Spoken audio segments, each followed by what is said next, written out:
There we go. Okay, so I'll say welcome again. It's delightful to see you, and I think we have a wonderful set of talks coming up from Wake Forest University and the interdisciplinary group that's been functioning there for many years, actually. So it's one of our leading groups, and it's wonderful to have yet a third set of people who have an institutional basis for their collaboration across disciplines. That's something for all of us to aspire to, I think. I would love to see that happen at the University of Miami. As it is, it's more of a personal connection that each of us tends to have across disciplines, which is a great start. Let me introduce Christian and his project to you, and then I will turn the talk over to him and his group.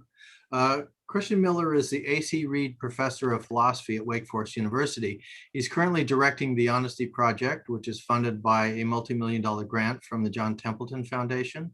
And the group there at Wake has had several multi-million-dollar grants of a similar nature from various Templeton organizations, and it's allowed them to have this wonderful institutional basis.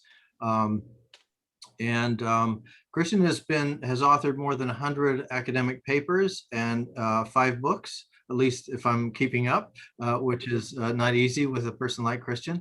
And so I'm going to turn over the talk to him, and he will introduce the fellow members of his panel and the topics that they're going to talk about, but I'm really looking forward to it. So Christian, go ahead and take it away.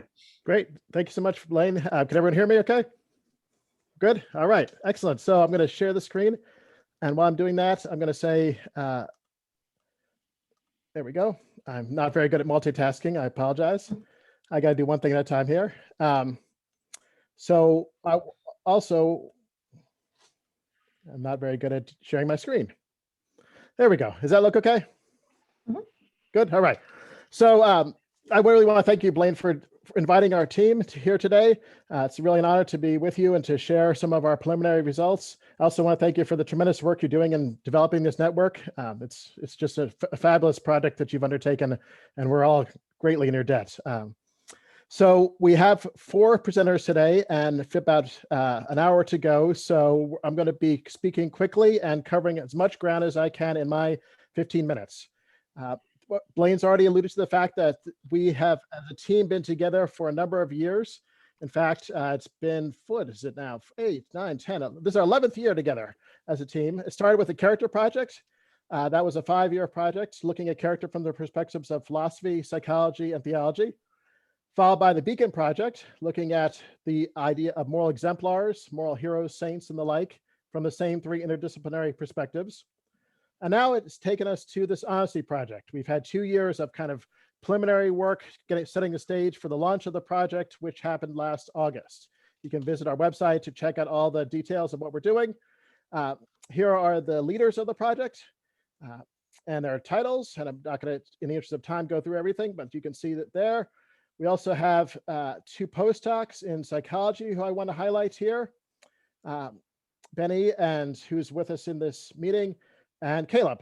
So as far as this presentation is concerned, I'm going to be going first, as you can see, followed by Taya, who will be going second. Then Caleb will be going third, and will be the final presenter today. So we'll have 4 of our team members presenting, but not everyone, of course, was able to fit in a presentation in the time allotted. So that's our team. A little bit about what we're doing with the Honesty Project. We're focusing on 5 what we call big questions about honesty. What is the definition and value of honesty? What are the behavioral and motivational requirements for being honest or exceptionally so? That's the first one. To what extent are people honest? How does this vary by culture? What contextual and internal factors encourage honesty and shape its development in individuals, groups, organizations, and institutions? What are the consequences of honesty and dishonesty for relationships, groups, organizations, and institutions?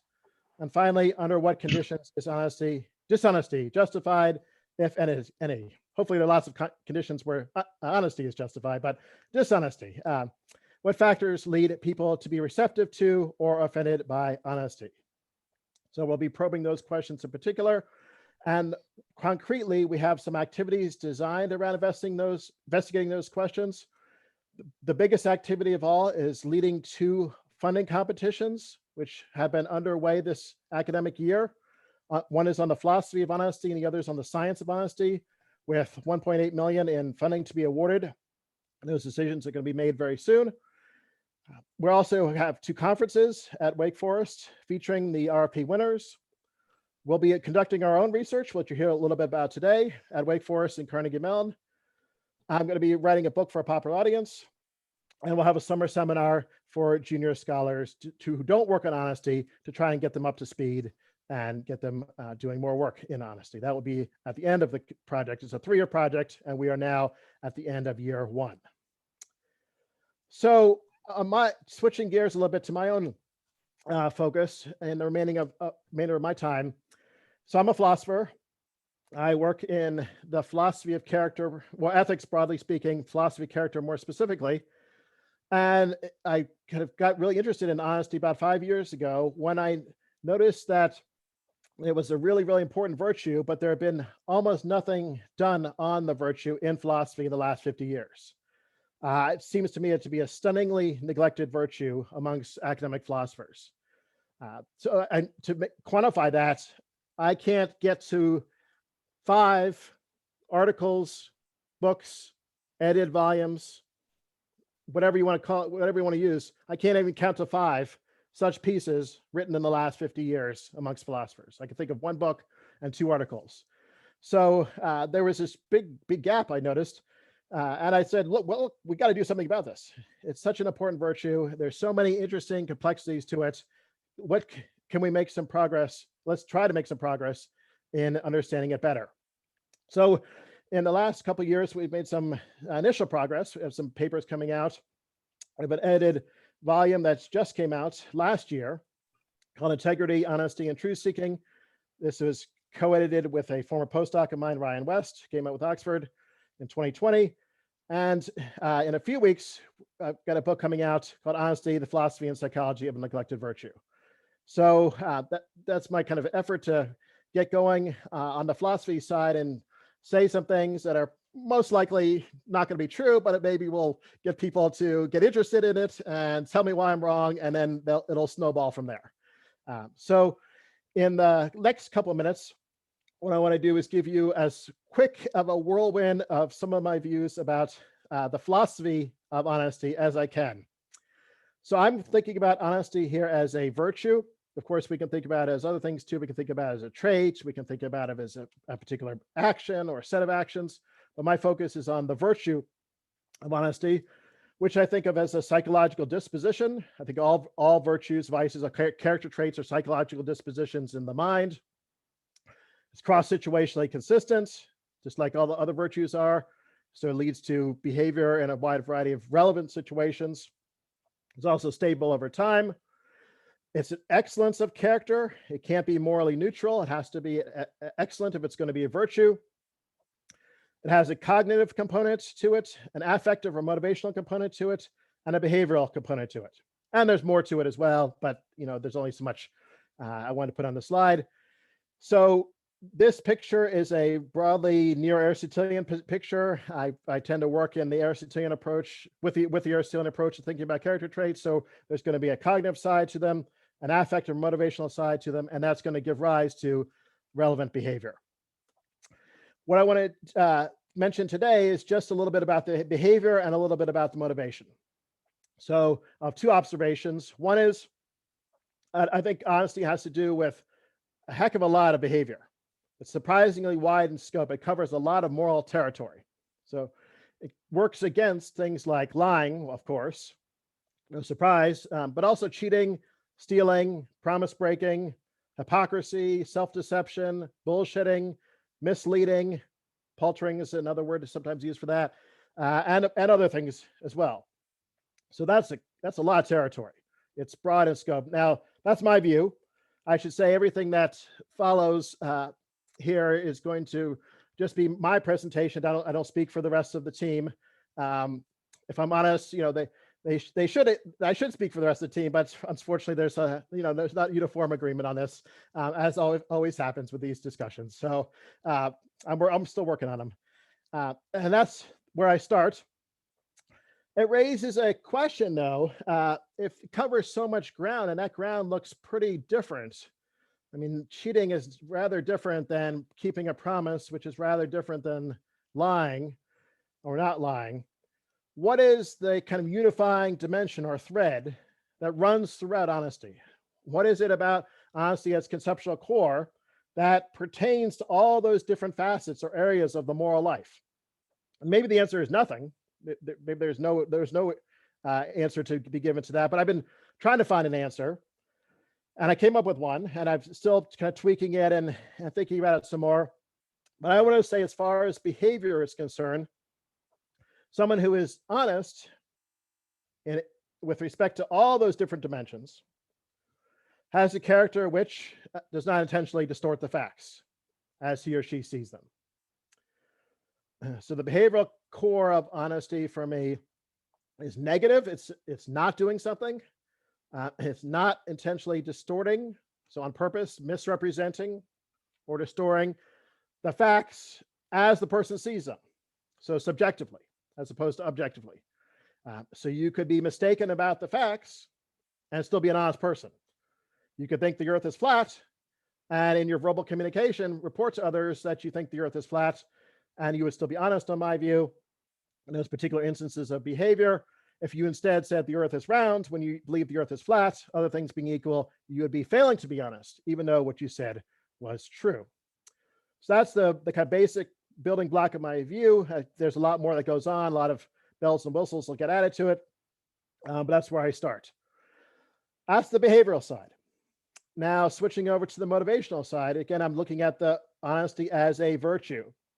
If you're just looking at honesty as a behavior, maybe you don't need to go here, but there's more to virtues than just behavior. So what about motivation? I say that honest motivation does not include self-interest. This is very controversial. Most people probably agree that it often doesn't include self-interest, but I go so far as to say that it never includes self-interest. And people come up with exceptions or counterexamples, and we kind of fight about that, which is fun. It's what philosophy does. So examples like this: I tell the truth because it will keep me from getting punished. That's not honest motivation. Because I do not want to feel guilty for lying, that's not honest motivation. Or because I will get better rewards in the afterlife, that's not honest motivation, not virtuous motivation. Why? It's all self-interest. It all has to do with me and promoting what's good for me. Well, that's what it's not. What is it? What does count as honest motivation? This will be my last slide. I adopt a pluralist account here. You could go in some different directions. You could say it's only this, or it's only this, or it's only this. I say it could be a lot of things, just not that self-interested motivation. So I'm fine if it's loving motivation. So I tell the truth to a friend. The friend says, well, why did you tell me the truth? It would have been so much easier for you to just lie to me. And I say, because I care about you. That's fine on my view. That's an acceptable motivation. Or I could have said, because you deserve the truth. A question about desert, justice motive. Or I could have said, because you're my friend, a friendship motive. Or I could have said, because it is the right thing to do. If I was channeling some Kant there, because it's my duty, because it's what the moral law requires. And that would have been fine. I have no problem with that either. Or I could have even explicitly used the concept of honesty. I said, because it is honest, or it's the honest thing to do. And that would have been fine as well. So here are 5 different, and they're not exhaustive, 5 different categories for honest motivation. I don't see how you can reduce them down to one more fundamental or basic kind of category in a way that's illuminating and not just platitudinous or trivial. And so I say, let this diversity reign here. Let all 5 and others count as honest motivation, and I'm fine with that. So my time's up. For more details, the book's coming out in a couple of weeks, and I'm going to stop sharing my screen and turn it over to Taya. Hi, thanks, Christian. I'll turn on my screen. There we go. Hi, everyone. I'm Taya Cohen. I'm an associate professor of organizational behavior at Carnegie Mellon University. And so as Blaine highlighted, we're a multidisciplinary team. And it's interesting sort of following Christian, and because I think there's certainly areas where we agree and certainly areas where we have a different perspective. So I think that will maybe make for some interesting discussions in the breakout rooms and motivate some ideas. So I'm not going to present an empirical project today, although I do empirical research. My background's in psychology, and I've been in a business school for over a decade now. But I want to tell you a little bit just of my perspective on honesty and sort of what we're thinking about with the team I'm working with, which includes Benny Cooper, who's here, and Emma Levine, who's here, Elizabeth Hupper, and Fleeson, and as well, and Corey Kruger, whose name I see. Where we're at and sort of where we started, where we're at. So as Christian mentioned, both not just in philosophy, but more generally, I'd say there's little controversy that honesty is considered a virtue much of the time. Certainly we can think of areas where it's not. And I'll do a plug for Emma Levine's recent paper on community standards of deception, which is nicely articulated when we think dishonesty might be justified. And from the behavioral research side, especially in the area of psychology and behavioral economics, we know a lot about lying, and other areas as well have studied lying. Certainly philosophy, Christian mentioned there's not many books on honesty among philosophers, but I do think the topic of lying has received a lot of attention, both in philosophy and in behavioral sciences. But what I want to make the case of is, even though we know a lot about lying, and I'll tell you a little bit about that, our understanding of honesty specifically is maybe as not just the absence of lying is currently fragmented and incomplete. And so sort of reviewing where we've been from sort of the research world that I live in terms of behavioral ethics, which judgment and decision making, behavioral economics, social psychology, personality psychology, there has been this explosion of research in the past 10 to 15 years using economic games to study lying and cheating, which, like Christian, I also view as related to honesty. Because when you're cheating, you're communicating often performance or an outcome that is not true. Rather, sometimes that's behavioral rather than explicit communication, but still there's that thread that you're communicating something that you don't believe to be true, or that's not true. But so just as an example, I want to highlight two meta-analyses. One was in the journal Econometrica, which is a top economics journal, and the other is in Psychological Bulletin, which is a top psychology journal. What I find fascinating about these two meta-analyses is the sheer number of experiments on lying and only using, in the case of the Econometrica one, two specific kinds of tasks, which is the coin flip task and a die roll task, where you participants in these studies would misreport their performance to get some extra bonus payments. And then the one in Psychological Bulletin, they looked at just 4 different games. The sender-receiver game, which is something I've used in my work over the years, which is sometimes called the deception game. And then this matrix task, which is basically, do people over-report their problem-solving performance? Many of you here on the call, I'm sure, are familiar with these. But even just using these 4 specific tasks, there's been over 565 experiments. And since the first of these, the Ganese sender receiver game wasn't published till 2005, that's basically 565 just with these games since then. We could talk about what we've learned from this. The basic findings from the meta-analysis is the features of how they set up the games, how much it helps you sort of earn extra money versus hurts the other side, all the different idiosyncrasies of the games matters a lot. Overall, lying rates might vary, but some people, very few, let's say, lie to the maximum possible. And that's really interesting to economists, because they're like, why not lie to the maximum extent possible if, there's no real consequence, right? You're not going to meet the people. But so that's really surprising. That's, I think, the focus of the Abelard one.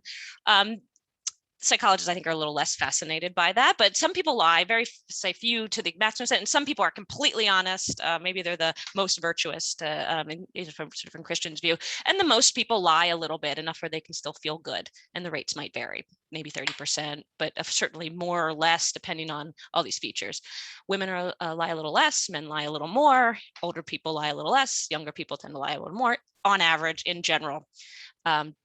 In any case, what the case we want to make, and where I'm thinking about honesty, is that studying these games, lying, cheating, unethical decision making, is not helping us get to these questions of when and why do people disclose true information, speak up, correct false information when they could stay silent.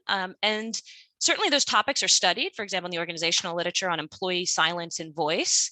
But if you do a search of those kinds of papers, they don't mention the word honest at all. So I think there's some need for integration. Okay, I want to kind of move a little quickly because I realized I said I'd only talk for 5 minutes and maybe going a little over that. But how do I think of honesty? And I think this is maybe complementary or in some ways a counterpoint to Christian's view. Where I started this work in a paper with Emma Levine we had in 2018, we were thinking of honesty mostly as belief speaking. Is the person communicating what they believe to be true? I think that's really in line with how many of us think of honesty. But as we pursued this project, the Honesty Project, over the past year, our view has broadened a lot. And now sort of where we're at in terms of thinking of a conceptual model of honesty is that there's 3 aspects, right? Whereas belief speaking is one, but honesty also encompasses seeking out truthful information and attempting to foster true beliefs in others. And if you want to think about why these might be related to honesty, it's helpful to think about deviations, what we might think of as deviations from honesty. And so lying, of course, is a deviation from belief speaking or truth speaking, right? But what about things like self-deception and willful ignorance? And here's where I think Christian and I might debate about, so he gave the flat earther example. And to the extent I would say that someone who believes the earth is flat is willfully ignoring all sorts of evidence and not updating their beliefs based on any information that you could provide to them, I would say that's a deviation from honesty. Again, it's different than lying, but I would say it's not capital H honesty or full honesty, right? And of course, our former president, Trump, there's lots of examples where, right, he willfully ignored photographic evidence of, say, the inauguration, things like that, they come to mind. And then the other aspect that I think is interesting to think about that's different than lying, but not full honesty, is you can think of deviations like paltering, which is a behavior that's received some attention in psychology, and especially in the negotiations literature, which is the active use of truthful statements to create a misleading impression. Right? You're saying something that is technically true with the intention to mislead. And what I find really interesting about that, and is also really work on, say, just leaving out information, omission, silence, is that the person communicating focuses a lot on, well, I said, a true statement. The words I said were technically true, but on the receiving end, people still feel deceived and they don't differentiate as much. And so I think, when you think about behaviors like that, it's helpful to think more fully about honesty. And where we're going with this work, the team here listed here on the slide, is we're doing at the moment involved in a systematic review of the organizational literature, management journals, business ethics journals, to see how has honesty been studied. This especially is different than necessarily dishonesty and lying, but how when researchers use the word honesty in their abstracts, titles, like what kinds of things are they studying? And we hope to use this conceptual framework to try and kind of make sense of where we're at in the literature, at least in the management literature. And then I think we can think about maybe doing something similar in psychology. All right, I'm going to stop here. Hopefully this gives people some food for thought, and turn it over to Will. And I think Will's going to talk about a specific empirical project that's also part of the Honesty Project framework. So thanks all. Over to you, Will. Great, but I think Caleb's going to go next. Oh, Caleb, I'm sorry. Yeah. So yes, Caleb so Caleb, over to you. Thanks, Taya, and thanks, Will, for not just rolling with that and going. All right. Let's see if we can get this shared here. Is the appropriate screen showing up on people's screens? Perfect. All right. Hi, I'm Caleb Reynolds. I'm a postdoc in psychology. I'm working at Wake on the science of honesty side of things. And what I want to share with you today is some preliminary work we're doing, preliminary empirical work we're doing, taking kind of an opposite approach to characterizing honesty from the very theoretical top-down approaches that Christian and Taya focused on. So in this project, I'm working with Aranda Jayawikrami and Mike Furr to do more of a ground-up characterization of what lay people are thinking of when they are thinking of others having honest traits. So I come to this from a social psychological lens. I'm very interested in the social perceptions of moral traits in others. And there's a lot of work recently suggesting that moral traits tend to predominate in social perception. So we see this In studies of initial impressions of others, we see that moral traits tend to predominate over, say, competence traits and seem to carry more social information. And we see this then in impression updating. New moral information carries more weight than does new competence information. And we also see this in very established relationships where moral traits are some of the most valued traits in, say, romantic partners.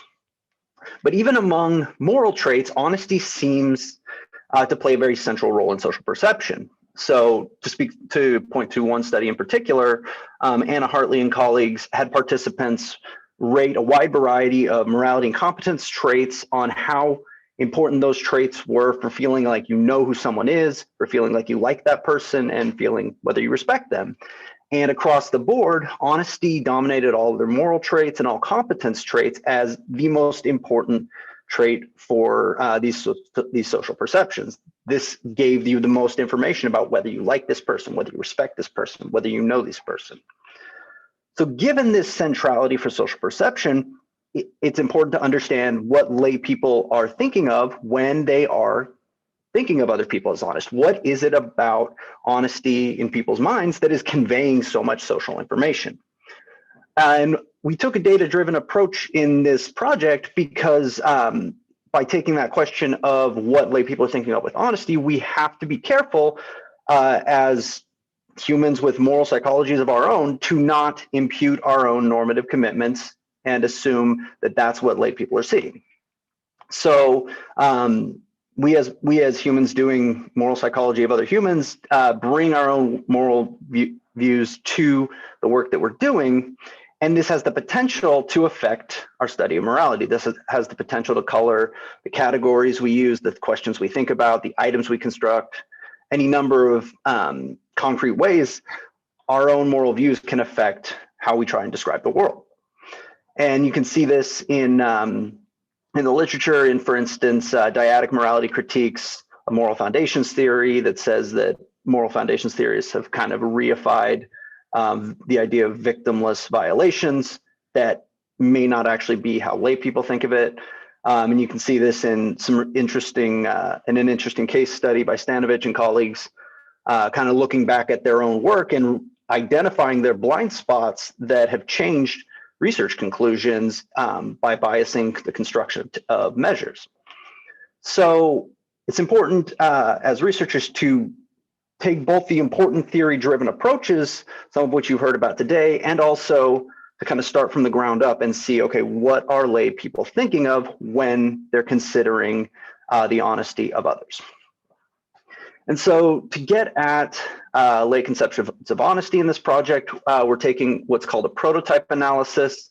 This is a data-driven approach to understanding the structure of lay psychological concepts. So the basic idea is that you're trying to identify features that people think are more prototypical of a given psychological construct. So here it's going to be honesty. What are the features, the behaviors that typify honesty in people's minds? And the basic flow of this sort of analysis is that you start by getting a lot of participant-free descriptions of the trait. So a lot of pre-responses to what is honesty, what makes a person honest, and then the researchers try to consolidate these into try to consolidate redundancies and generate long lists of descriptors that capture a lot of the variety in lay perceptions of the construct. And then you feed this reduced set back to participants to see, okay, are these actually the traits that are central? Do participants, when presented with this list, find these to be good representations of trait of honesty? So in thinking about what we might find in taking a prototype analysis to honesty, there's two major outcomes that we might foresee for what lay people find to be central to the trait honesty.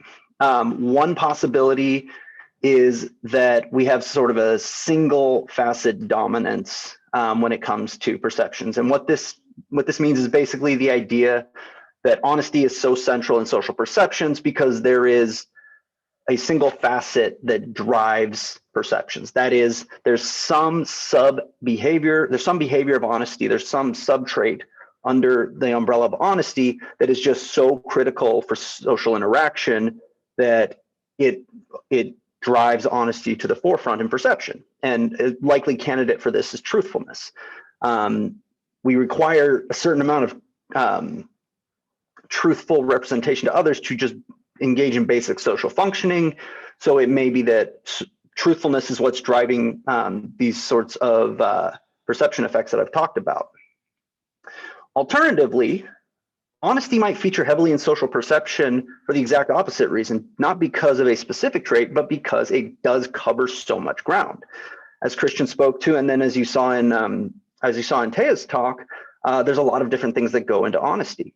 So it may be that honesty carries a lot of social information because honesty covers a lot of ground. Honesty covers a lot of different important behaviors, a lot of different motivations that might convey information about who these social others are.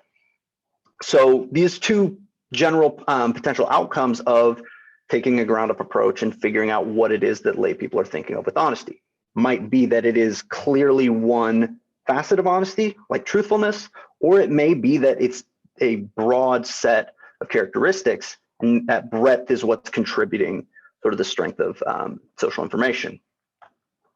All right, so in the study that I'm going to tell you about today, what we did was we recruited about 300 USM Turkers through cloud research who generated for us almost 3,000 free responses characterizing an honest person. So descriptions of behaviors, adjectives describing this person. They gave us almost 3,000 free responses, which we then followed. We followed a coding scheme to reduce to a more manageable set of descriptors to see how common various attributes were. So just real briefly to reduce this to a pool of items that we could actually use, we consolidated exact duplicates in different grammatical forms. We consolidated descriptors that only had differences in modifiers, so very versus always truthful, for instance. We consolidated identical meanings of descriptors while still trying to be very conservative and maintain the diversity of the attributes that people were offering us.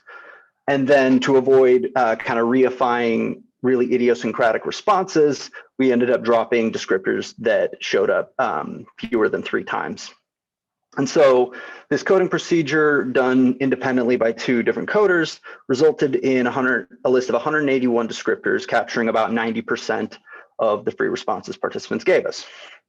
So what I want to look at next are the top 30 descriptors that resulted from this set of coding, and pick up on a few ideas that seem to be implied by the attributes that showed up. So it's not necessary to read this line by line, but basically the first takeaway is that there's a litany of things that show up that have some diversity to them. So you see truthful scoring very high, you see sincerity, you see straightforwardness.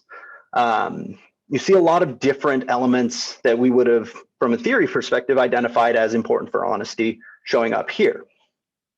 We do see that truthfulness is by far the attribute the participants offered the most. So that might hint at sort of this single facet dominance idea I suggested. But another thing that we see is we see a lot of appearance of moral traits that we wouldn't necessarily characterize as elements of honesty. So we see, for instance, we see a lot of representation of kindness, of being caring, of being fair, things that we would typically associate with other virtues. So this might be some initial suggestion that there's a little bit of perhaps a halo effect going on in this perception. That is that when lay people are thinking of an honest person, they don't think that honest people just have honesty. They think that honest people also carry other moral traits that are conceptually distinct.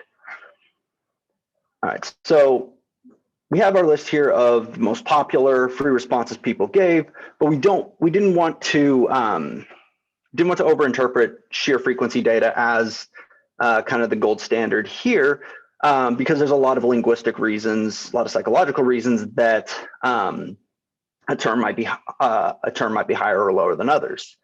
For instance, it may be the case that some subtraits of honesty have more diverse sets of descriptors. That is, there's more ways to say that someone is straightforward, perhaps, than that someone is truthful.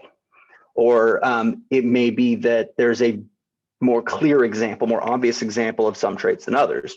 And so to try and avoid over prioritizing terms that don't have a lot of variation in English, what we did was we tried to reduce this broader set of descriptors to more thematic representations. So we tried to go through and take a more qualitative, grounded theory style approach to reduce this set of 181 descriptors into some themes that seem to represent the same idea, but with different words.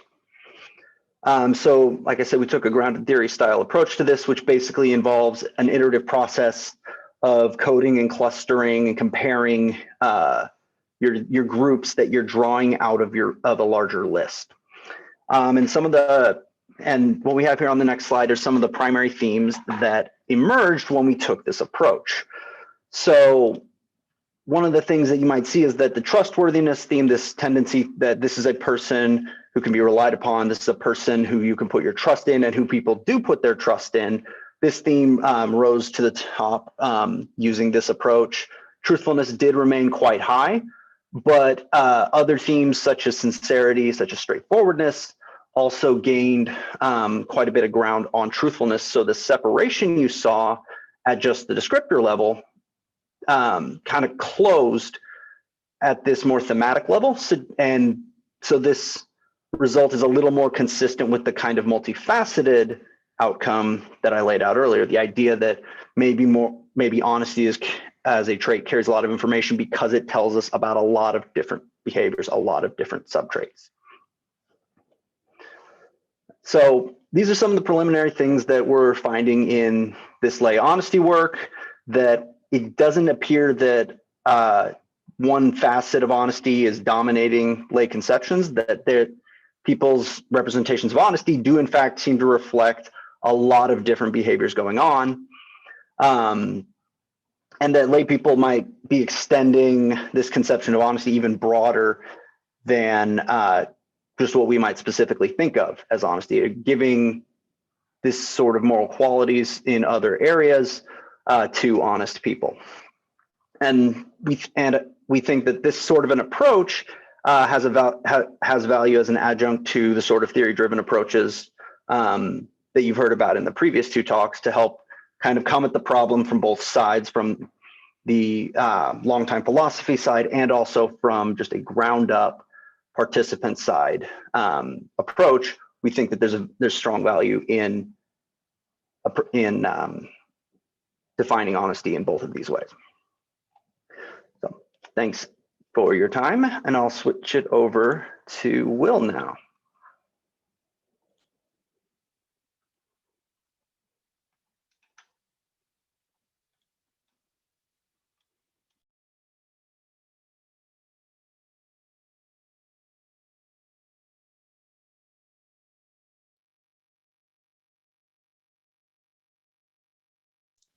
You're muted, Will. So Will Fleeson, everyone. That was intentional.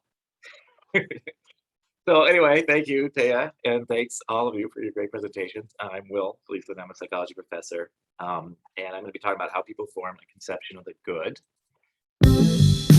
Bonus points: you can identify the song and what it's.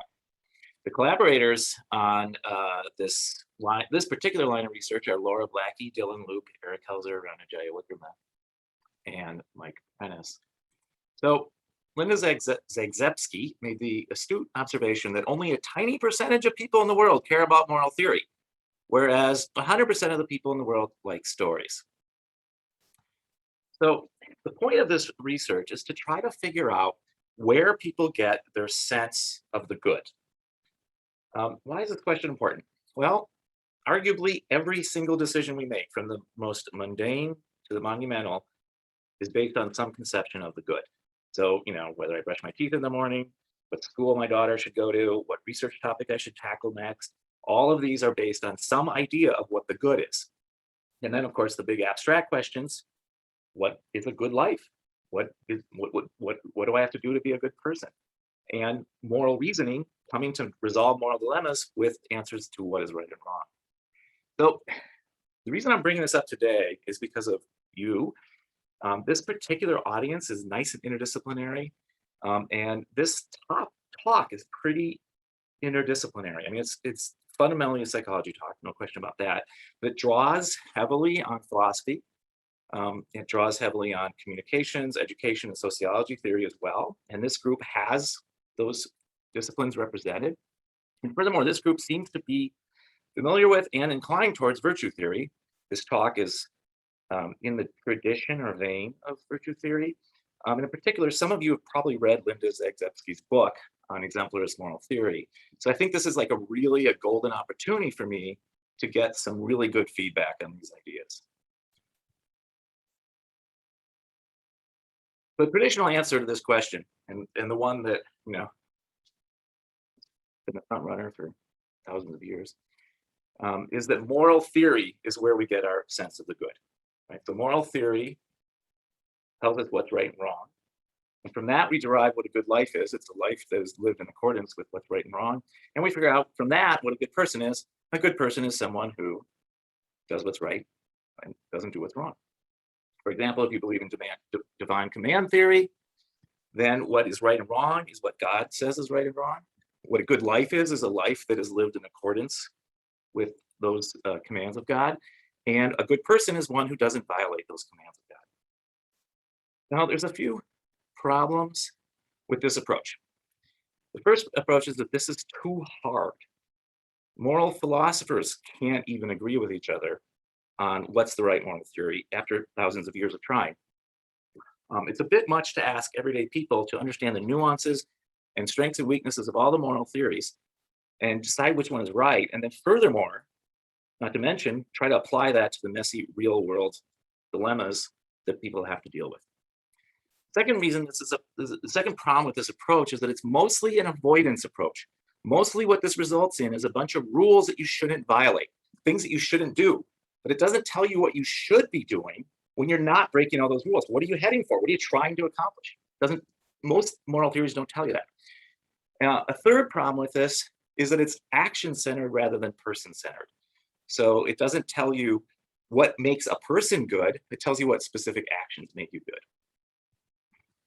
What are some alternatives to moral theory as an answer? Well, the value splintering answer is that these things are not connected to each other. These actually have three separate answers. What a good life is answered independently of what a good person is or what is right and wrong. Unfortunately, this doesn't really answer the question because this just triples the question. It just makes it be now we've got three problems to work on. More extreme alternative is the postmodern or evolutionary or mainstream psychology answer, which is that people don't have conceptions of the good. Rather, they lurch about following their instincts and their urges, maybe a few social norms, isolated social norms here and there, and just kind of act in the moment and don't have any particular sense of the good driving those actions. We are not ready to give up the idea that people have a sense of the good and that that's driving what they do. So we want to figure out where they get it. Where do they get that sense of the good? So our answer that we're proposing is paragons of flourishing. And this theory is highly overlapping and highly influenced by Zagzebski's exemplarist moral theory. It's also wishful identification theory from communication, role models theory from education, and social typing from sociology. So it's a radically different theory because it starts at the other end. Instead of starting on the left and going to the right, it starts on the right and goes back to the left. It doesn't start with abstract principles, it ends with abstract principles. But it starts with admiration, a pure feeling. You see somebody and they do something amazing and you admire it. And you have this instantaneous reaction of admiration. You don't need a concept for that. You just feel the admiration. And then from that, you derive what a good person is. You see this person doing something admirable and you say, that, I don't know why, I don't know what about it is, but that is a good person. And then you derive from that what a good life is. A good life is a life lived, is the life that's lived by that person. That's what makes a good life good. And then finally, what is right and wrong? You derive that from seeing what that person does. What that person does determines what is right, and what that person avoids doing determines what is wrong. Let me give you an example, a couple examples of this feeling of admiration. Think back to 2008 in Grant Park, when Obama said, if there is anyone out there who still doubts that America is a place where all things are possible, who still wonders if the dream of our founders is alive in our time, who still questions the power of our democracy, tonight is your answer. Even every time I practice this talk, I've given this similar talks otherwise, every time I still feel chills when I read that out loud. That sense that you get in your chest, of your chest expanding and going upwards. Maybe you have feelings in your eyes when you think about that moment. That sense, that feeling you have is the admiration we're talking about. Of course, not everybody feels admiration for the same people. So for example, here's another person, very different person, and another example of admiration. He says things that politicians are too afraid to say, but that we are all thinking. And he makes us shout for glee. Nothing touches him because he has spent his whole life in mortal combat as he fought to have his buildings constructed on the ultra prime real estate of Manhattan. And his skin is about 5 inches thick. And that sense of admiration gives you a reason to act. It tells you what is good. It tells you how to act. And it gives you the energy to carry that action out. So our answer is, people get their sense of the good from the paradigms of flourishing. And why do we think this is a better theory than the traditional one? Well, it's easier. It's a lot easier to copy what somebody's doing than it is to derive from abstract principles down to a specific example at the moment. It's humble. This is a humble theory because it says, we as human beings, we do not yet know what is the best way for humans to live. It's still to be found out. And so, and secondly, another way this theory is humble is it says, we're open to the magnificent variety of ways there are to be an admirable human being. There's so many admirable human beings out there in different ways. We're open to those as ways to be. So if this, we have two hypotheses I want to present data on today. First one is, if this is true, then people report deep levels of admiration of some paradigms. So if this is true, there will be deep levels of admiration of people. People will report it and admit to deep levels of admiration. Secondly, if this is true, then paragon endorsement will influence moral dilemma resolution. I'll get to the details of that one later. So the first thing we're going to do is find out how deep is this admiration. We have subjects to rate a bunch of potential paragons on 10 questions from 1 to 7. And if they rate the maximum of all of these questions, they would get a 70, and that means a pretty deep level of admiration. So for example, some of these questions are, I identify with Beyonce. I would be satisfied if my life turned out like Beyonce's. I admire the qualities of Beyonce. Beyonce often does the right thing. Beyonce is a good woman.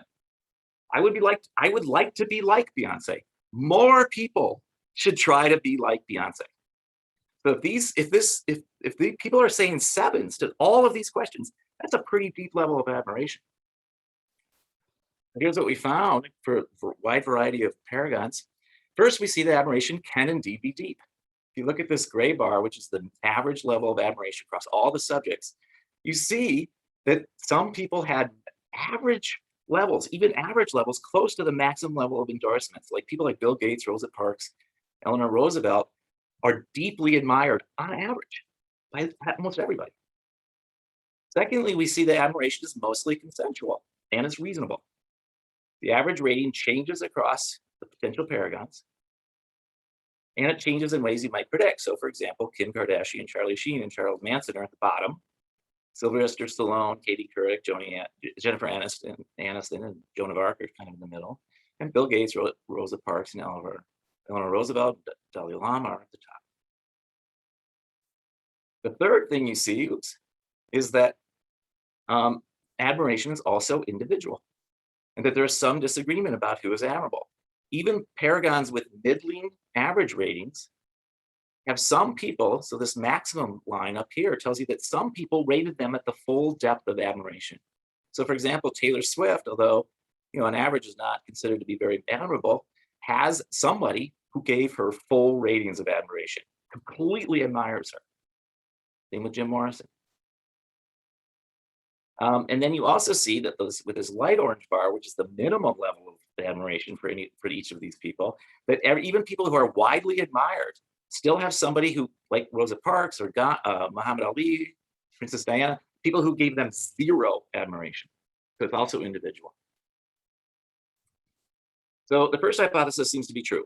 If this is true, then people report deep levels of admiration of some paragons. It seems like they do. So there's this deep sense of admiration that's out there.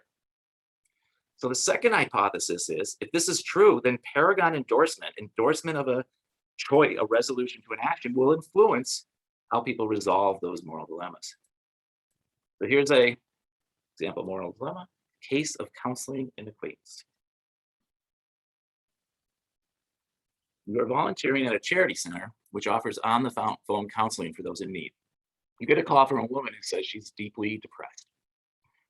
After about a minute or two, however, you realize that you know this woman through a mutual friend. The charity you work for guarantees anonymity. And so you try to transfer the call to another counselor. Unfortunately, you realize that you are the only counselor working. The woman sounds deeply distressed, and you can tell she does not recognize your voice. Still, you feel like this violates the counseling center's promise. So the question is, how moral is it to stay on the phone? And also, people rated how moral is it to explain the situation and hang up. You can see that on average, subjects rated each of these two possible resolutions of this dilemma equally moral. They didn't really distinguish between them.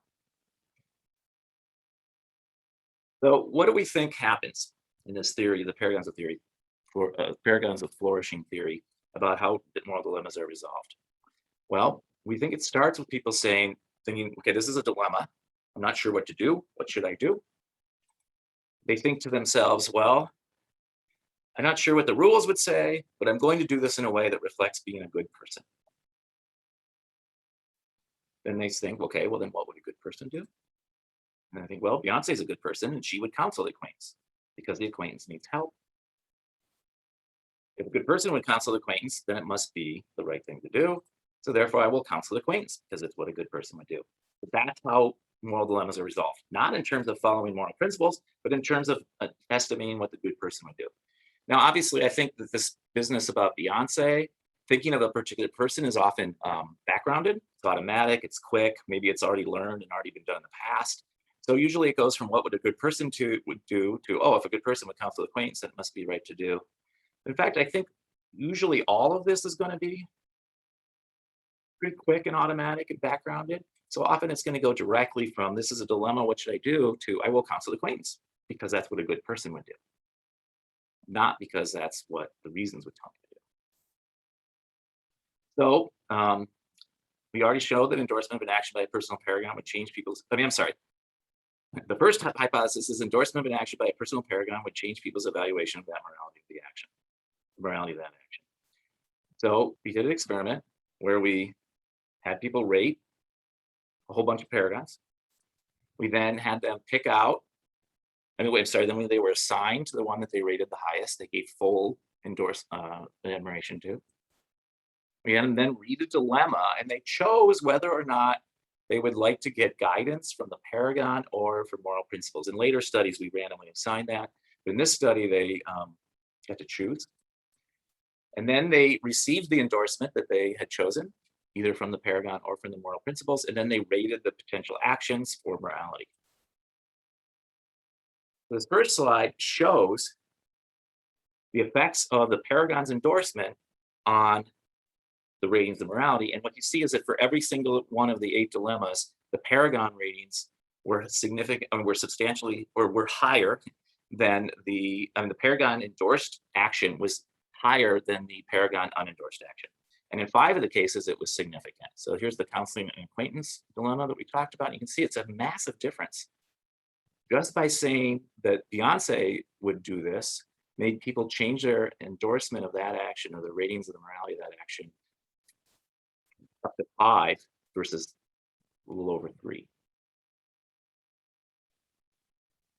So that supports the first hypothesis. Endorsement of an action by a personal paragon changes people's evaluation of that morality of the action. The second sub-hypothesis is whether endorsement of an action by a personal paragon will be at least as strong as endorsement by ethical principles. The theory is that people use these paragons rather than the principles to determine how to resolve these moral dilemmas. So it should be at least as strong. So this is what the principle guidance looked like. What they would get is they would get both utilitarian and deontological reasons for taking a particular action. So both of these reasons would converge. So for example, for utilitarianism, the answer to a moral dilemma is the action that creates the greatest good for the greatest number of people. In this case, one should consider the good produced by staying on the phone, then consider the good produced by hanging up the phone, and then pick the action that produces the greatest total good. And then in this case, it is likely that hanging up the phone will preserve the woman's dignity, while continuing to talk with her might deeply embarrass her. They also read, they got the whole box. They also read the deontology one. No matter the dilemma, one should always uphold one's duty. In this case, one should consider the duties that are required to uphold and then follow them.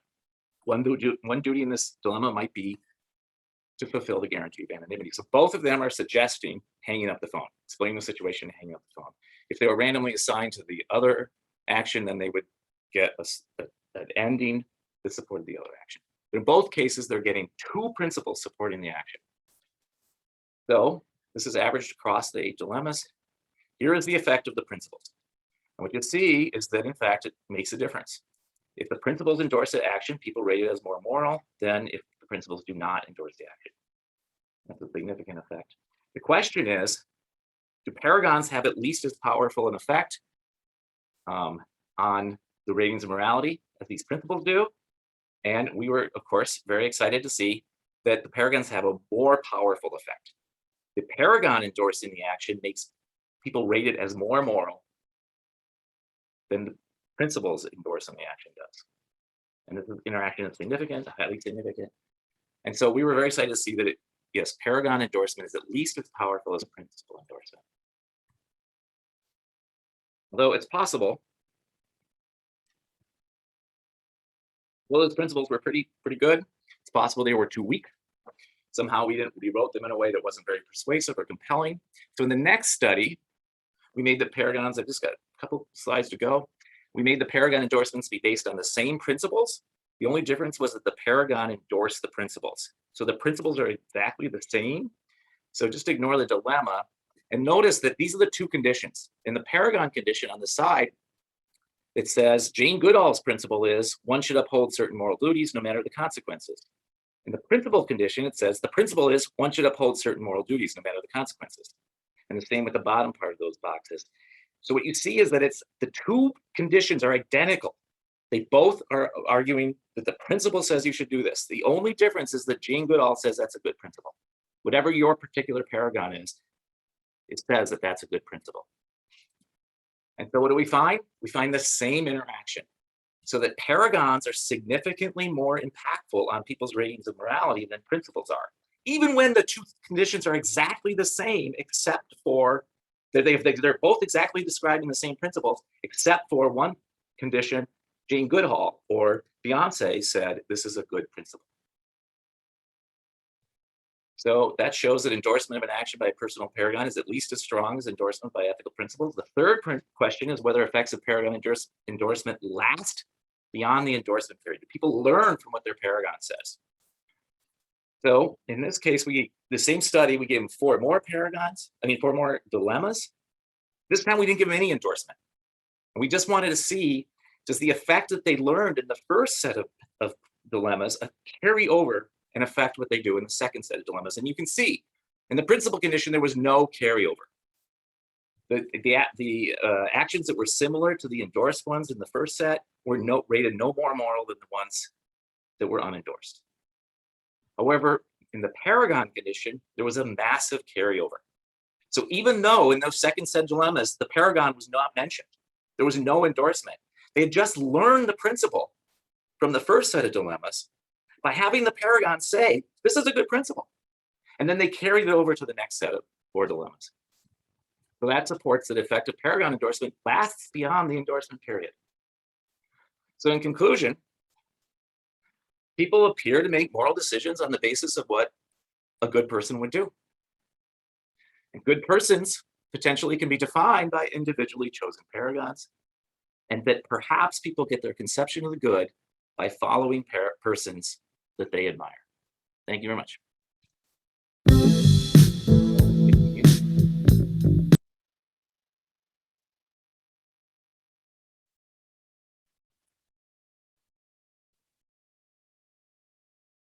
Oh, good, you're muted. You didn't, thanks for covering for me. I clicked the darn thing, but it didn't click itself, I guess, or I missed or something. Anyway, thank you very much for those provocative and interesting talks. And I have to point out how admirable you were in managing your time. That's something that we academics are typically very poor at. So you all did a great job there. So you get my admiration about that. One general point before we move to the breakout rooms, I want to remind everyone that we have a summary session next week to talk about these three sessions we've held this month, and to talk about also our future as a network. So I hope that you'll make yourselves available for those discussions so that we can use our recent past to shape our desired future. So I'll look forward to seeing you then as well. So now what we're going to do is move to breakout rooms, and I have more or less randomly assigned you to breakout rooms. If you want to, you can change. But I think we'll have some interesting discussions this way. We'll do this for 25 minutes. You'll get a 1-minute cue that the breakout session is going to end. And then after that 1 minute, you'll be automatically moved back to the room. So the 1-minute warning is so that you don't have to stop mid-sentence. But you know that stoppage is coming. Without further ado, we will move to the breakout rooms, and then I'll look forward to seeing you back as a group when it's time to reconvene. Have fun.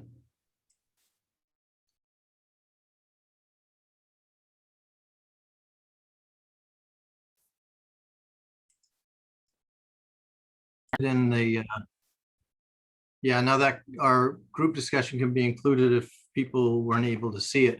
I've been very pleased to see that we have dozens of views of these talks after the sessions. So there are a lot of people tuning in that couldn't make it here in person, but are watching.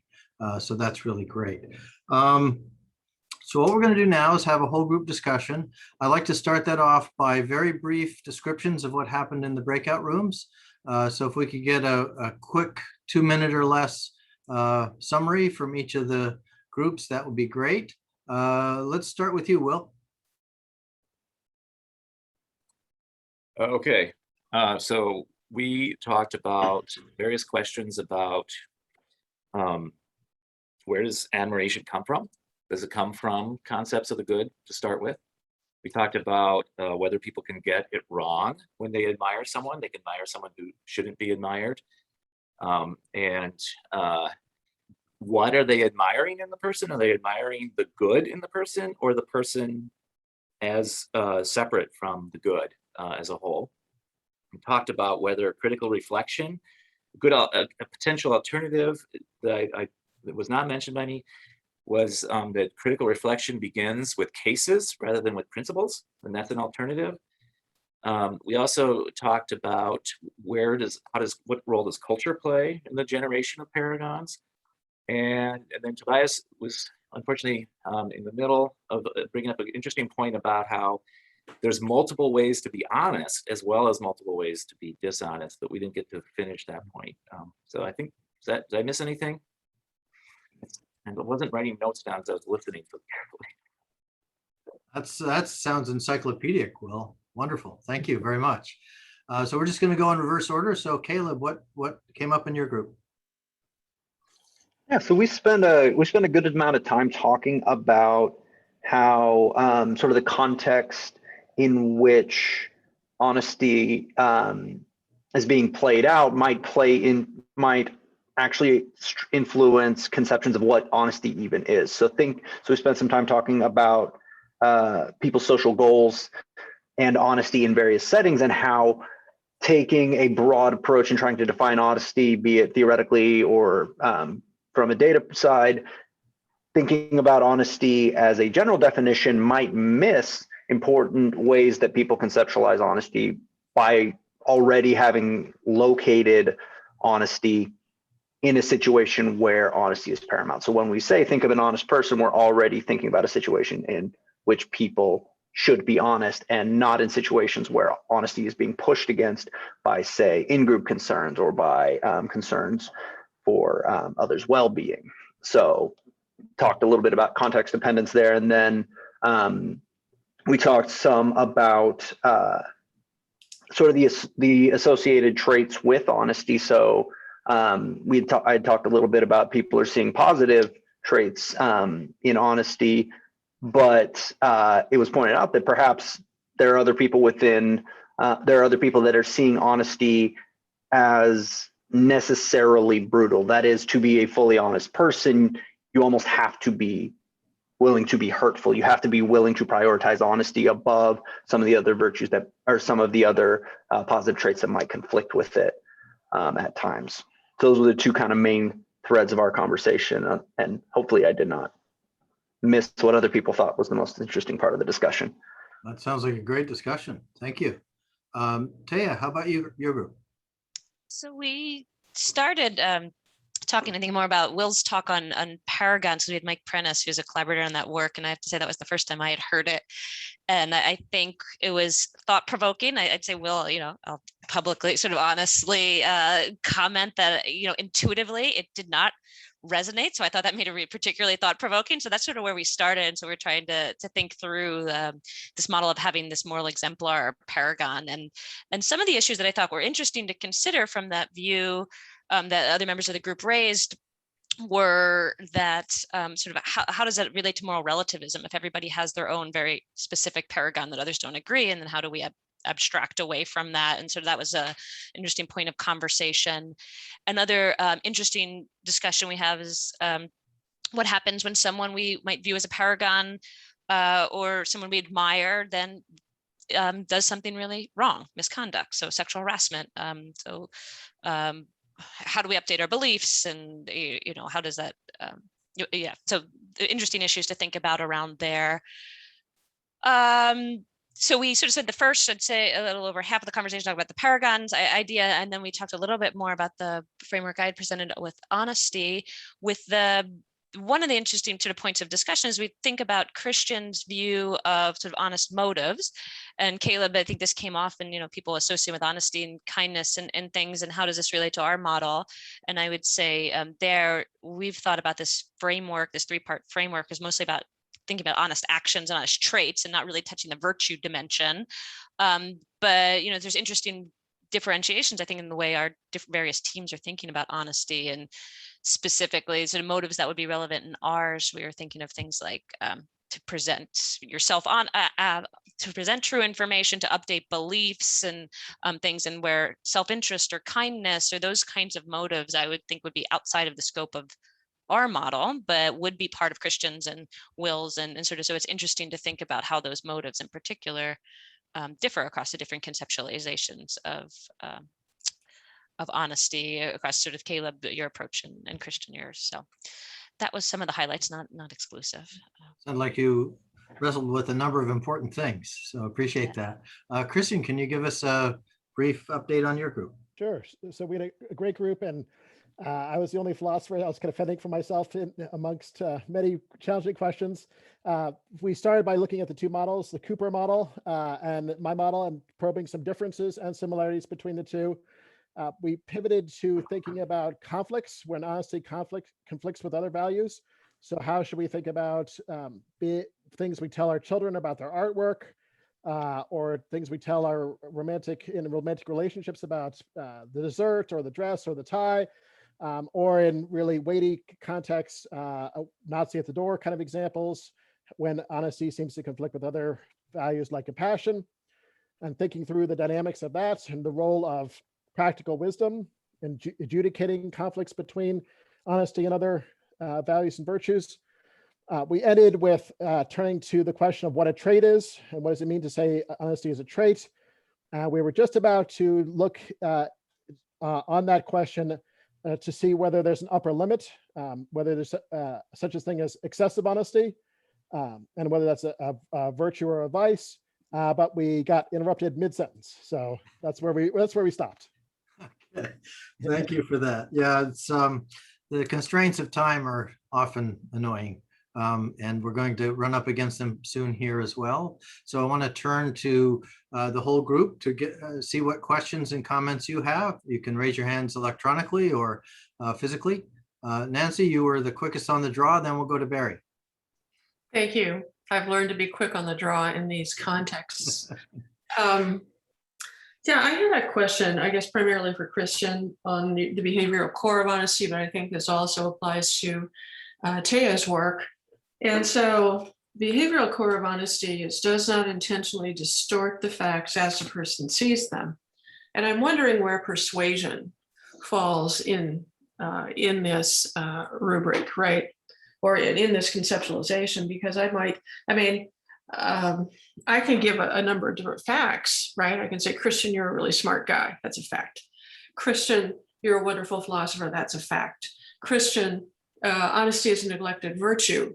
And then say, all of which is a fact, but then how I say these things, the inflection, could either discourage you or encourage you to pursue this. Where I say, oh, Christian, honesty is a neglected virtue, but the implication. So there's you might say a conversational implicature involved here, where I could push you either in the direction of trying to persuade you to do work or dissuade you, or say, the implication being there are bigger fish to fry or something like that.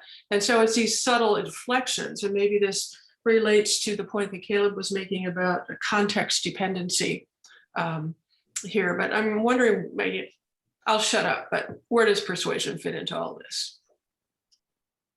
I'll start, and then maybe others can weigh in too. To be honest, I don't know, because I've never really thought about that. So it's a great question. I have to think about it some more. My mind goes to thinking about misleading cases, cases where you say all true things, but in a misleading way, so that you, with the aim of getting the other person to draw a false conclusion. So, the example I've used a lot in my work on this is, someone was out at the bar last night.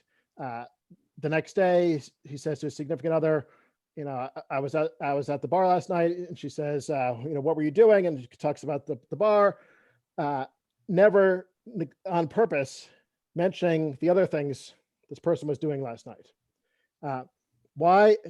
To try and make it seem like that was the only thing he was doing last night, and get her to draw, or him to draw, a false conclusion about what really went on. This is an example of misleading as opposed to lying. And why is it not lying? Well, because you're saying all things that you take to be true, but you're packaging it in a certain way in order to get the person to draw a misleading conclusion. That, to me, is dishonest, and it fits with the definition of honesty that I proposed here. So you're intentionally distorting the facts in the process of trying to get the person to arrive at a false conclusion. Now, your case doesn't quite, or your topic doesn't quite fit that, because I'm sure there's lots more subtlety and nuance. There could be cases of persuasion to try and get someone to arrive at a true conclusion, as well as case of persuasion trying to get someone to arrive at a false conclusion. So I wouldn't want to say that all persuasion is dishonest by any means. I would need to say it's a case-by-case matter. And some cases, at least, it's going to be dishonest, which fits my account. But thank you. I'd have to think about that more. Any other panelists want to weigh in on that question? I do, and I think Will does as well. I'll try to make mine real brief. One, I think persuasion relates to the fostering understanding element of our three-part view. How we think of that relation to honesty, it's fostering fostering true beliefs in the audience. So to the extent that it's what Christian described as a palter or a lie of omission or something along those lines, you're not attempting to foster truth in others. So I would say that's sort of part of it. And the other to the extent that persuasion is really trying to convince someone through whatever evidence that you're trying to persuade them of true information, then I would, of fostering understanding in them, I would see that as honest. And the other point, I'll just point to a nice paper from Emma Levine and Brian Gunya that looked at occupations that are characterized by what they think of as defined as selling orientation, but related to persuasion, and people associate those occupations and people in them as being more deceptive, less honest. And certainly we have an association in terms of jobs people do, and that if someone's trying to sell you something, we tend to think of that as less honest. But of course, you can be a salesperson who's trying to promote a really good product that you just want everyone to know about, in which case that wouldn't necessarily be dishonest, although people probably assume if you're in sales oriented kinds of things, it's honest. So Will, I feel free to jump in. Was I Taya was just right? gonna- Will, you're responding to Nancy? Yeah, that's right. Okay. And Christian. Go So ahead. I think, and Taya, because I'm just gonna say, yeah, I completely agree with Taya, and that's what I was gonna say, of course. But cases like that are the reason why we have the three-part conception, because we think those are relevant to honesty, and that's why the fostering true beliefs is part of the model. Very nice. Okay, Barry, you've been very patient. Sure. And it turns out my question is directly related to this. I was going to ask this directly to Taya. It seems to me that fostering true beliefs raises a host of complexities that just turn the mind into a pretzel. So one of the things that teachers do is they are dishonest with students who can't handle the complexity of the truth, so that in the end, they end up with the true beliefs they can handle. And I think we have seen this arise on a daily basis when it comes to responding to COVID. People don't know how to think about uncertainty. How much uncertainty should the CDC be communicating to a population that doesn't know how to think about uncertainty? People don't know what an exponential function is. How much do you deceive people so that they can get a true understanding of how quickly the pandemic can grow in the absence of precautions that keep people distant from one another? And so people are deliberately being dishonest in order to foster, as you put it, true beliefs in others, the only true beliefs these others are capable of having given the background that they bring with them. And so I think you're right that that's important, but I don't know whether it counts as being honest or not when the CDC distorts what it knows to be true to give us the kind of true beliefs we need to have in order to get out of the pandemic, which I take to be what they've sort of been consistently wrestling with before they make public pronouncements. I'll keep it brief. I think it's a really interesting tension you bring up of when these two aspects, especially what we might call belief speaking or truth speaking, saying true word, conflict with fostering understanding, and which is more honest, right? And so you said you sort of would lean towards, well, if it's not consistent with more of a belief speaking communicate, then it's less honest. And other people might view it the opposite, I think, but certainly it's complex. The other area I would point to that I think is really interesting is work on paternalistic lies, or this idea that implicit in your statements, like the CDC believes, or people believe that they can't handle the truth, and therefore they're going to make the decision for them, thereby taking away their autonomy to, but that the morality of those, the sort of what situations, my colleague Emma has thought about these things and written about these things deeply, but I think it brings up really interesting questions. And that's exactly why we have this three-part model, is to think about what happens when these two things conflict, which is more or less honest, because sort of when they all co-occur, it's like, oh yes, that's a paragon of honesty or something, as Will might say. But what happens when they're in tension? Where does honesty come in? And then the other just brief point I would make of that, how I think about there's distinctions and nuances in how people communicate. And so if I said, I'm going to oversimplify the data to give you a clear recommendation, and then I give you that recommendation, I would not necessarily, that's dishonest, but if I tried to pretend that the data were more straightforward than they were. And I say, well, the study results are clear in 100% of people, right? That's a clear lie. And so I think the way the communication is managed in terms of, is it clear that there's drawing a recommendation to make a simplified conclusion based on complexity, or is it trying to make it seem like the studies are, say, less nuanced than they are, or something along those lines? So I think there is a lot of nuances in the communication that can make it hard to evaluate what is fully honest, let's say. But yeah, very thought-provoking. I think, as you said, what do you call it, a mental pretzel. I agree with that, especially is, what if you try to foster understanding, but they don't actually understand? And then who's to blame for the lack of understanding, and what's honest? That's another related point to what you made. Yikes, where the academy meets the real world. Will, did you have a follow-up to this, or did you have a separate comment? It's kind of a follow-up, but I'll wait. Nobody else had their hand up, so. Okay, I'll yeah, wait. Cindy had Someone her else has hand their up, so I know, now she does, so I'm gonna. we'll come back to you. You're muted, Cindy. I was actually building off of Nancy's question, but then also I think off of Taya's comment of, are there ways in which someone in one of these persuasive sorts of professions could frame their communication that would make it honest?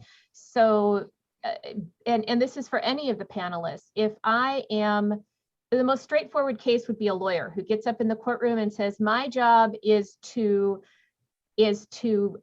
provide the strongest case for my client possible, and here's what that is. Does that frame make it more honest? Right. I'm doing empirical work with honesty among lawyers now. So I've been cool. thinking about that and collaborating with a lawyer, law professor, Uh-huh. and actually getting ready to do a big survey of longitudinal study of lawyers entering law school, law students and stuff. So, and lawyers say they do a lot of this paltering, and they say true words with the intention to mislead. I think it is. And then there's questions about proactive disclosure in law that makes it interesting. Yeah, I guess I'm not sure I have anything to add beyond kind of what I said previously, but I think there is a lot of nuances in how we communicate, and it makes the question about that we started with, I think with Christian and our work, was like, questions about honesty are different than things about lies. And so in law, for example, there's pretty clear ethical guidelines, professional guidelines against overt lies, and there's much more ambiguity about the extent to which you can exploit a counterparty's misimpression. They're about whether you should proactively disclose information, and then if you technically say something true, to mislead, or how is it evaluated. Yeah, so there's variations, I think, in what we would think of as honest. And to your point, like if I'm saying my goal here is I'm going to try and defend my client as vigorously as possible, I think that's a really interesting take with law, because there's this tension between duty to uphold the criminal justice system, which is an adversarial system, versus loyalty to a client, zealous advocacy. And to the extent that zealous advocacy is entailing, is the lawyer representing that person thinks that means dishonesty. At least the lawyers I'm working with on this project who care about ethics are saying, like, that's a problem, that it should be obligation to the system, that there's an obligation to a duty to the system is to be honest. Also, we have this adversarial model. So anyway, that's brief thoughts on that. And I know Will is very knowledgeable of the law context and has some insights on that as well, I think. My only comment was going to be, you should answer this question. Yeah, we're learning more about it. I think it's a work in progress. Yeah, so I'll stop there. So you did have your hand up, Will. Did you want to add something else? It just goes back to the question of fostering true beliefs, and I mean, I think it's the situation with the COVID in the CDC is complicated because it's policies that people are trying to be convinced of, which are not necessarily true or false. They're just policies, and so the application, they weren't trying to create true understanding of the science. They were trying to create agreement to policies, and I think that's a different domain, perhaps. So that's part of what complicates that situation. It also occurred to me with Nancy's question that if in presenting these facts about philosophy and honesty and so forth, one aims to persuade Christian either to do work in this area or not to do work in this area. So ought he to do work in this area, I think gets a little bit outside the ordinary realm of honesty. It's more about appropriateness. What's the best thing to do? Now, of course, someone could be self-serving in either pushing him to do that or impeding him from doing that. But absent that, it seems like that's one of the problems you get into, is that how does honesty apply when the situation is more about policy or appropriateness? Anybody has an answer to that? I'm interested. Well, I think that the other factor here is that persuasion is meant to be action guiding in a certain way, Mhm. right? That I might want Christian to work on honesty or not, and I might want him to work on it because I think I have a disinterested or pro attitude toward development in the field, right? Which is fine, okay? But then we get into the issue of my motivation for persuading. So does that bear on honesty? So maybe that's your question. Mhm.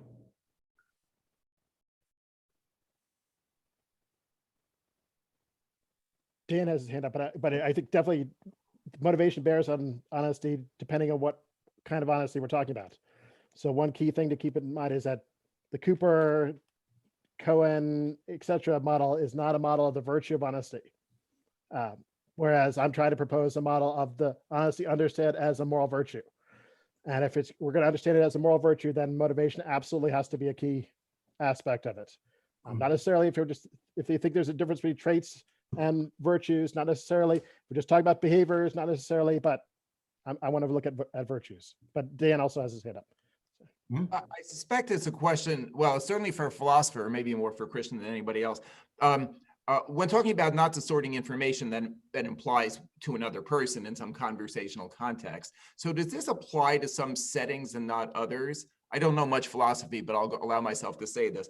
Settings like provide scientific information, a social compliment, talk to a child, sales, could be in one branch of philosophy called different language games.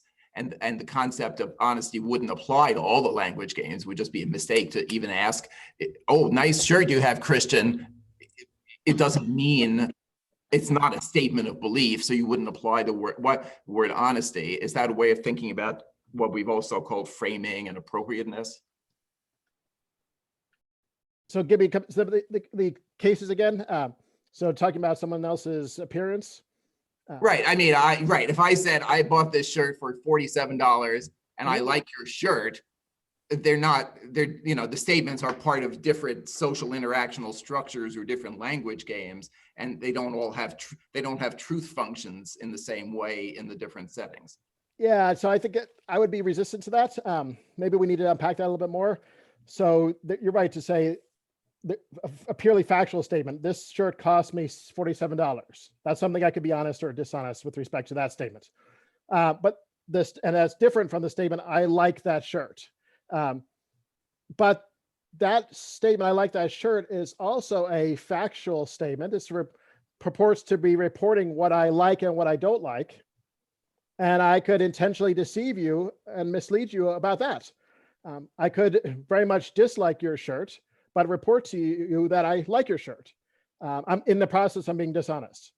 So I think more general answer to your question is honesty is going to apply to lots of different domains, including more evaluative or assessment domains, as well as just more purely descriptive or factual domains.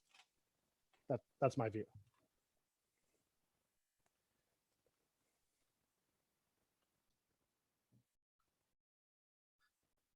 Well, if there's a bit of room, I'll exert some privilege here and ask about this business of self-interested motivation. I found that pretty interesting in your talk, Christian, because it's something that comes up a lot. Can we be moral and self-interested at the same time? And you brought it up in the context of honesty. It seems to me that ruling out self-interest is a little too extreme. I think you might be able to say, you don't want people to be primarily self-interested, or you don't want their self-interest to outweigh other considerations. But it seems to me that self-interest is going to be often an important part of it. Another piece of this that from my particular perspective is that I don't think we do that many things that are either entirely self-interested or entirely other interested. I think most of what we do involves benefits for all of us. So let me give you those comments and see what you think. Yeah, I like to have others weigh in too and hear what you all think.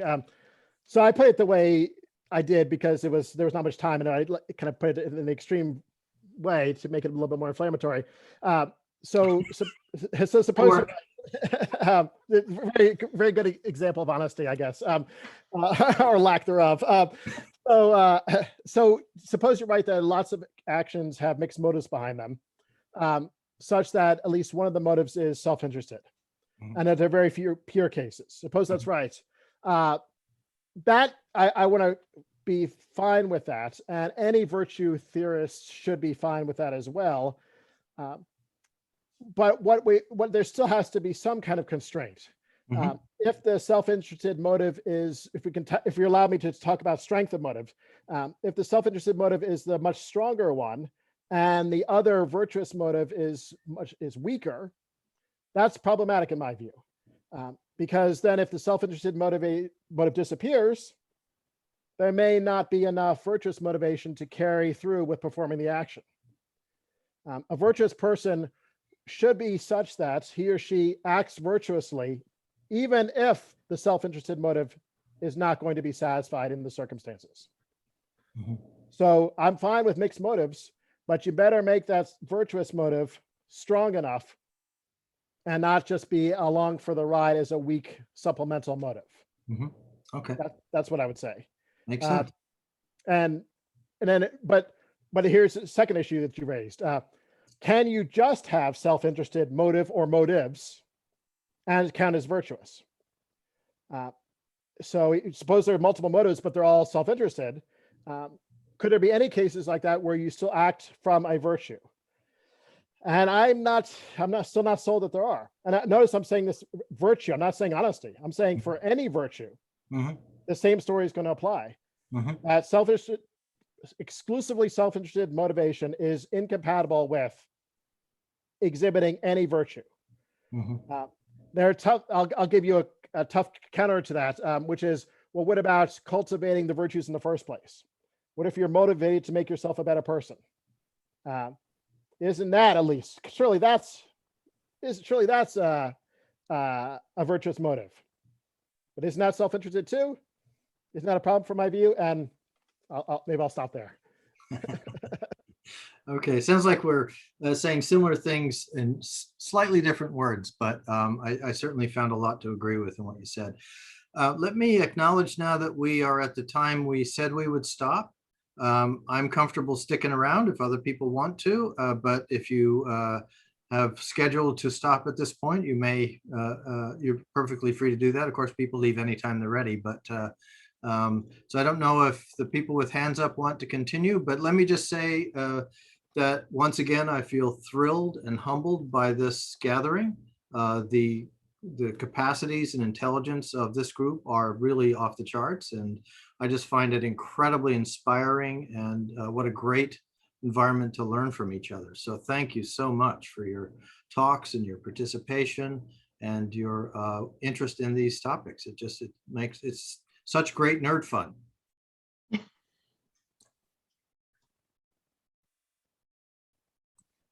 Bye. Thanks everybody for the feedback.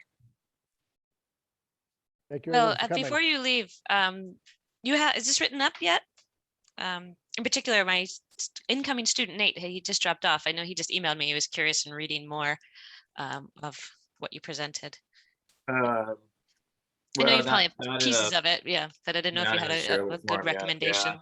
Send my way whenever you would. I mean, I have a form that I want to do it. I want to do it one of our works in progress meetings to get feedback on from people. That's pretty early form, but yeah, good. Thanks. Hi, everybody.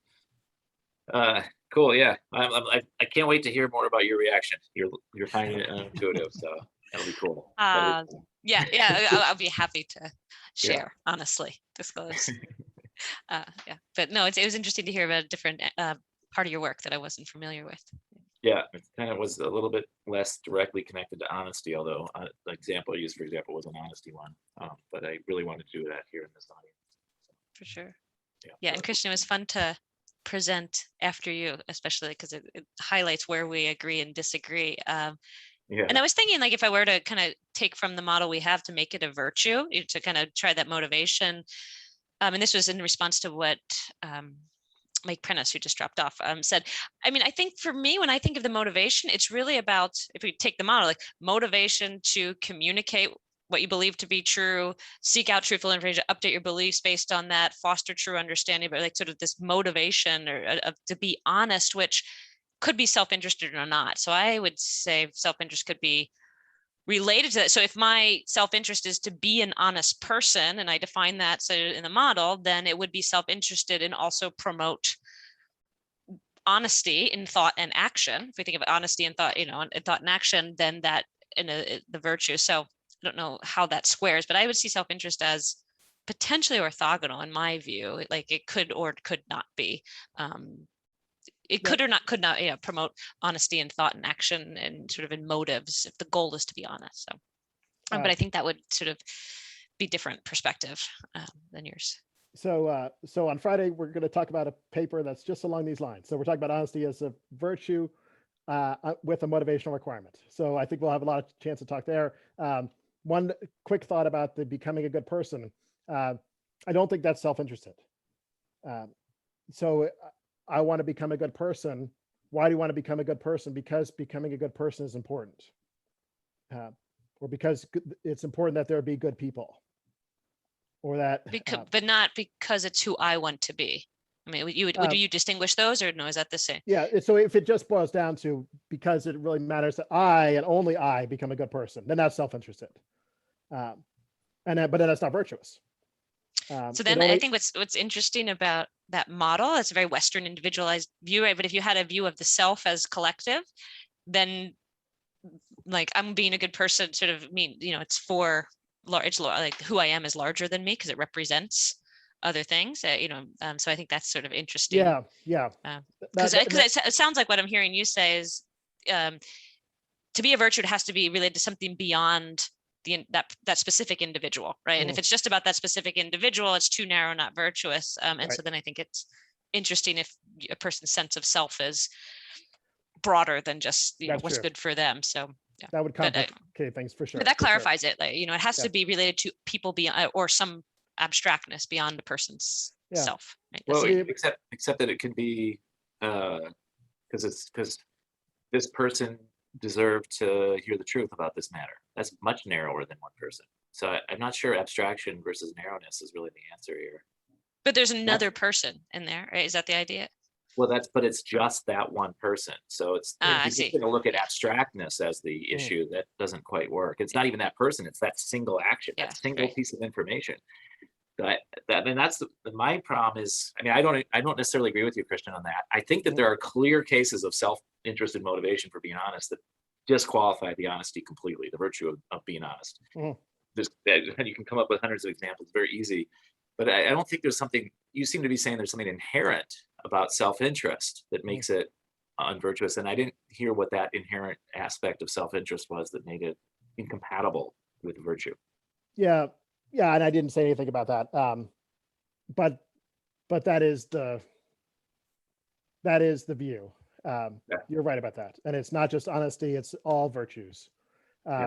So to make that case, I'd have to articulate that in a lot more detail. That's right. Yeah. I mean, I think to make the case, you could say, well, if you agree sort of honesty is about interpersonal communication broadly defined, but interpersonal, then it has to be the virtuous side of the motivation has to be for something beyond the self. And I think that's sort of how you're thinking of it. And because honesty is inherently more than, you can't be honest yourself, right? It's all about, I think, what you project to others. I mean, I don't know if you agree with that first part, but that may be a way to kind of put those two pieces together. Yeah. Self-deception though.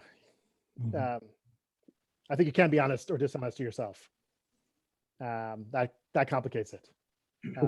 Yeah. Well, I'm sorry, Jay or Alexander, you're sticking around. This is the research team talking because we don't get a chance to talk with each other. Maybe just like being a fly on the wall. But we could talk about this on Friday, but at least give them a chance if they want. Seems to me that one way to save your view, Christian, is to talk about self-interest being over prioritized compared to other interests. In other words, that you maybe are using other people to your own means or your own ends. They're using them as means to your ends would be one way, kind of a standard Kantian phrasing. Right. Or another way would be to just say that you're disregarding others' wishes or what might be good for them in the service of your own wishes. So some way of the prioritizing part might be part of the way to legitimize the view. Yeah, I'm sympathetic to that. Yep, I like that.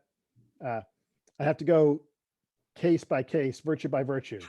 Yeah, and that was the thing that came up in Caleb's group that I thought was a really good suggestion, is thinking about things contextually, because that does change things. And of course, as virtue theorists, we tend to believe that context is really important, and how things are interpreted within a specific space and with specific ends and so forth in mind.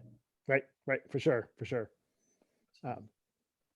Jay, did you want to jump in? Yeah, I mean, I was going to say, I'm just enjoying listening to some of this because it's all so relevant to what I'm doing. It's good to have kind of some conceptual clarity. And one thing I was specifically wondering, and maybe a little bit on what you're talking about, and what Taya's view is, so if we're thinking about willful ignorance and self-deception, what would make those different than just plain ignorance, or the conclusions we get just as a result of normal heuristics and biases, and how do we tease those apart empirically, or can we? This is more for Taya, I think. Yeah, I mean, I see ignorance and willful ignorance as different, and so I think truth seeking, we've been trying to narrow down or kind of what it is, but I think there's these two elements. One is seeking out truthful information, which of course opens up questions of like, to what extent do you have to do that, to be honest, but like to some degree of sort of seeking it out. And then the other big key part of it, I think, is updating beliefs based on it. And so when I see as willful, why I think the willful part of the willful ignorance is people are actively ignoring, either by failing to take minimal steps to find out whatever relevant information, or by being presented with the information and then continuing to deceive themselves, or in a way, in the face of it, because of motivated reasoning and other things. So just being ignorant, I don't necessarily think is a lack of honesty, unless there is some expectation that, I don't know how we define it, but some expectation that most of have that person should find out information. So it gets to these areas, I think, of like, where is the line between irresponsibility and dishonesty, and when do they blend together? If a person is like, here's where I'm a president of an academic association, and as president, I have to file tax returns, which means I have to look over these documents. I could easily just sign off and say it's fine, or I could read them. And like, so I would, is it dishonest if I sign off because I didn't, view any problems, or, and so I think I would say that's sort of willful ignorance. I didn't do my job. It's also irresponsible. And, so there's some cases that I think are interesting to that. So I don't know if that's where you're going, but I think this idea of how we're thinking of truth seeking would talk about self-deception as not seeking out information, not updating your beliefs. Okay, yeah, thank you. And I was wondering if that is something that you think about, Christian, in your view, as something that matters. Is there a level of something like self-deception or lying to yourself that needs to be taken into consideration? Yeah, definitely. So I think plain old ignorance is not a problem for honesty. And I think Tay and I agree there.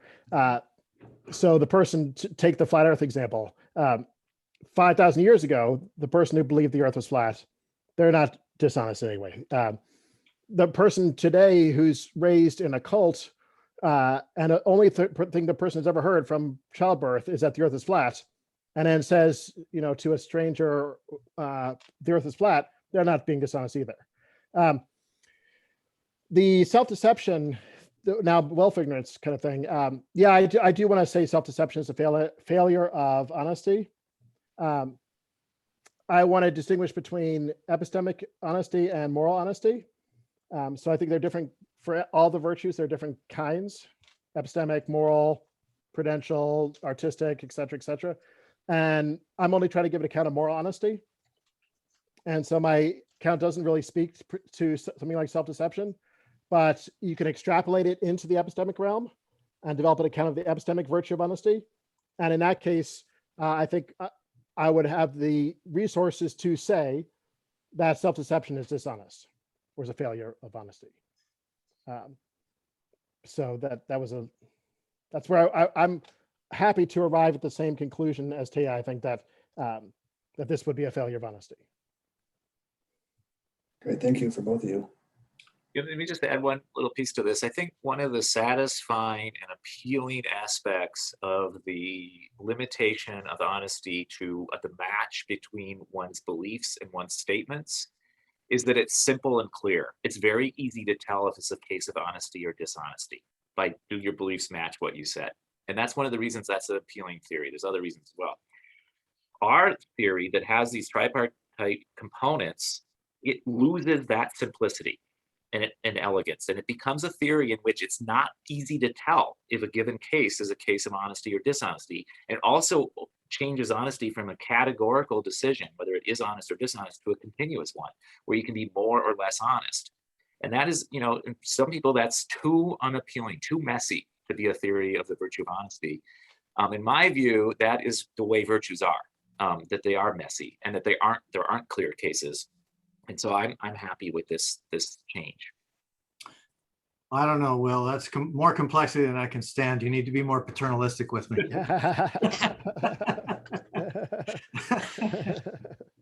That was dishonest, by the way, but hopefully a little funny. Which part was dishonest? Which part was honest? I like complexity and truth.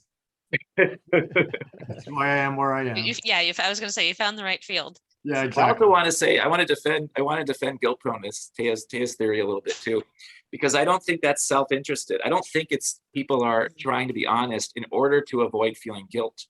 I think the fact that they would feel guilty later on is an indicator of how important it is to them to be honest in the first place. And so that's why it's it's not an example of a virtue defeating self-interested motivation. Because it's not just like, I don't want to feel bad later. It's because, that would be a terrible thing to do. So therefore I would feel guilty. It's interesting actually. In some of our empirical work, Christian, we've looked at this character trait of guilt proneness, which what the mechanism, how it affects behavior is not people actively imagining their negative feelings. I mean, maybe there's some, that's not what it captures. But what it is this sense of responsibility. I think we can link it more to like duty, obligation, accountability. It's this idea of like, it's the right thing to do. And so that's been really interesting to me, because even though how we measure it and even like how we talk about it is like, I would feel bad for doing something, even if I know what I had done. Why it relates to all these moral behaviors is not about people thinking about their own emotions. And so that's interesting. And so I think that it kind of, there's this nuance there that I think you make the distinction, like if you think it's the right thing to do, that duty orientation, I think on that side it's virtuous, but if it's just I'm thinking about my own emotions, it's not, or not necessarily honest, if it's just about my avoiding the bad emotions. What I think isn't, what I've learned about studying guilt proneness is that when people say things like, I would feel bad about that, what they really mean is like, I would be letting others down, not living up to my own or other standard. Like it is very other oriented in a way that fits with your, even though the statement itself could look like I would feel bad, right? That's about me, but it's grounded in an other oriented motivation. That sounds great to me. I have no problem with that at all. I do have a problem with cases where I'm doing it so that I won't feel guilty in the future and having that be the actual motive. But I mean, that's interesting too, but why do you feel guilty in the future? You feel guilty because it's harming others per example. So like here, I mean, the vaccine is really interesting. The cutting the line back when we had, only phase 1A could get it, but like I had a friend, CJ. Well, I don't know. So basically if I'm going to cut the line to the vaccine, am I going to do that? Well, I might have this immediate pleasure of safety getting the vaccine, but I'm going to feel guilty about this in the future because I have, whatever. But why do you feel guilty in the future? Well, you've harmed others. Can we compare it to the afterlife case, Christian? So in the afterlife, you that's the other case you mentioned. So you don't get rewarded in the afterlife, and they're kind of equivalent in some sense. And the one is you're trying to avoid something negative happening later to you, like some aversive thing happening to you, or acquire something the positive. Yeah, competitive. right. It was rewards in the afterlife. Yeah. Okay. So the question is, are they different or the same? And in particular, in the way that Taya was just highlighting.